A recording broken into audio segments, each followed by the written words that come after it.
excited to present my findings on Afro-Asian coalition building with you all.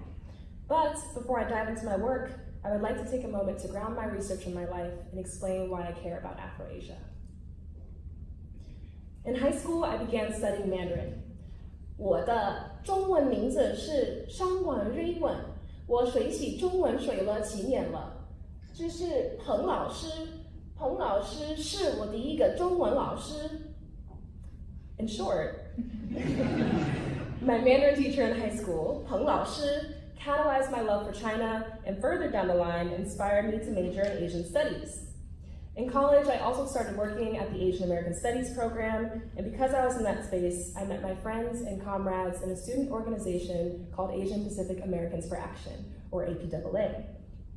And so my research is deeply informed by and indebted to all of these spaces and all of these people. So what do I mean when I say Afro-Asia? I understand Afro-Asia as moments of synergy, tension, and connectivity between Asian and African diasporic peoples. To think about these synergies, I enlist what George Yancey terms as the, quote, ontology of no edges between them. In other words, I seek to excavate the lack of edges between, through, and with Afro-Asia.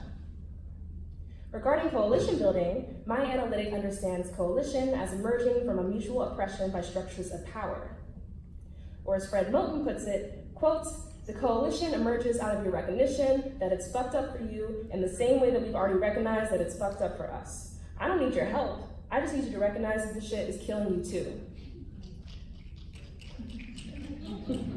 Put otherwise, Afro-Asian coalitions acknowledge that the plight of Asian and Black folks may not always be the same, but the root causes of their struggles are. Black feminism also informs my understanding of coalition building because it presents interlocking oppressions as a key component to creating full and robust coalitions. Additionally, I understand transnational as a term that acknowledges the borders of nation states without allowing them a wholesale legitimacy. For me, Afro-Asia recovers forgotten histories, allows us to think critically about blockages to coalition building today and how to eliminate those barriers. In this presentation, I will focus on pre- and post-World War II consciousnesses, the Black Power movement, and the anti-Vietnam War movement. Before World War II, in the late 1800s and early 1900s, the racialized Asian subject was born. The US government implemented targeted anti-immigration laws justified on the basis that Asian peoples were distinct others, undeserving of the right to immigrate, assimilate, or become naturalized. During World War II, Japan was a beacon of hope for many people of color. The Pacific Movement of the Eastern World, or PMU, even claims that the, quote, victory of all dark and colored peoples started in Japan. Pro-Tokyo organizations started to pop up in Black communities all over the United States. Sympathies and solidarities were strong between Japan and the African American community. In 1955, 10 years after World War II ended, the Bandung Conference took place. This conference was the first time in history that Asian and African nations came together to discuss their mutual interests in peace. All of these examples illustrate how the construction of Asian otherness allowed them to build coalitions of people of color around the world. During the 60s and 70s, a struggle between assimilation and solidarity emerged within the Asian American community. While some were happy to embrace the non-minority myth and all the privileges that came with it, others felt more politically aligned with the Black Power movement.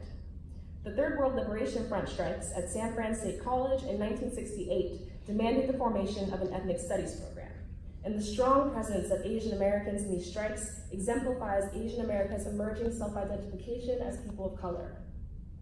The Black Panthers grew close with the Asian American community and the international Asian communities during this time. The Panthers were vehemently anti-Vietnam War, helped to found their Chinese American counterparts, the Red Guard Party, which drew heavily from Black Panther rhetoric, and even used Mao's Red Book in their political education. So what does the Black Power movement teach us? The transnational Afro-Asian alignments that emerged not only strengthened Asian American identity, but also resulted in a flurry of ideological exchange. The Vietnam War consolidated transnational solidarity between African Americans, Asian Americans, and Vietnamese people. At the time, most mainstream anti-war movements were predominantly white and demanded the US stop the war and bring our troops home. However, these mainstream movements refused to engage in a critical analysis of the racism and imperialism that allowed the Vietnam War to begin with in the first place. Their limited analysis rendered the experiences of people of color in America invisible because it was the same structures of power operating in Vietnam that were operating at home. These ideological gaps empowered Asian America to create their own political response to the Vietnam War by expressing solidarity with Vietnamese people. Asian America recognized that the anti-Asian sentiments operating in Vietnam impacted them too. The Black community also expressed solidarity with Vietnamese people. These complex networks of solidarity emphasizes the profound Afro-Asian connectedness taking place at this time. The peoples of the so-called Third World were uniting against racism and imperialism. There are three main points I want you to take away from my talk today. Firstly, Asian and African are not discrete categories. Ideologically, physically, and spiritually, Afro-Asia exists as a realm of undeniable connectedness.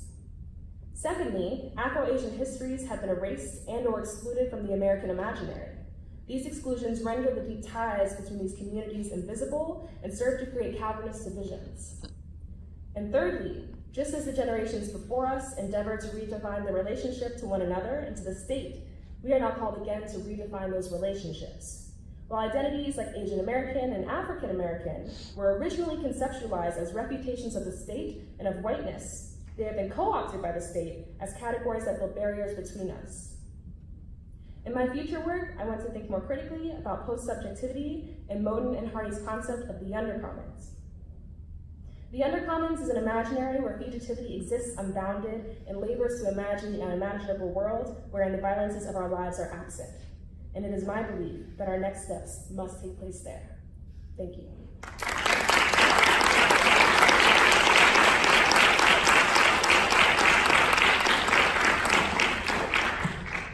Y'all have any questions? Go for it now. I know that's a lot of history I just threw at y'all. It's early in the morning. Yes, please. I'm struck by, I remember when these Mandarin programs entered schools, and it's more of a statement, but I'm struck by knowledge that some of those programs were really capitalist in their origins, that they wanted American students to learn Chinese and other Asian languages so that we would be more trade-oriented. So I want to express my appreciation for your movement beyond that really limited framework to bring back, to bring this coalition together, and also to acknowledge that the activists in the 60s didn't have the opportunity to learn those languages in the same way. Mm-hmm. And so it's really interesting and enriching for me to see this come to fruition in a very different way. So I just wanted to express my appreciation for that. Thank you, I appreciate you. It's so sweet. Yes, please. Thank you, Raven. This was an amazing presentation. My question is about materiality, because you mentioned subjectivity. Mm-hmm. I was really struck by your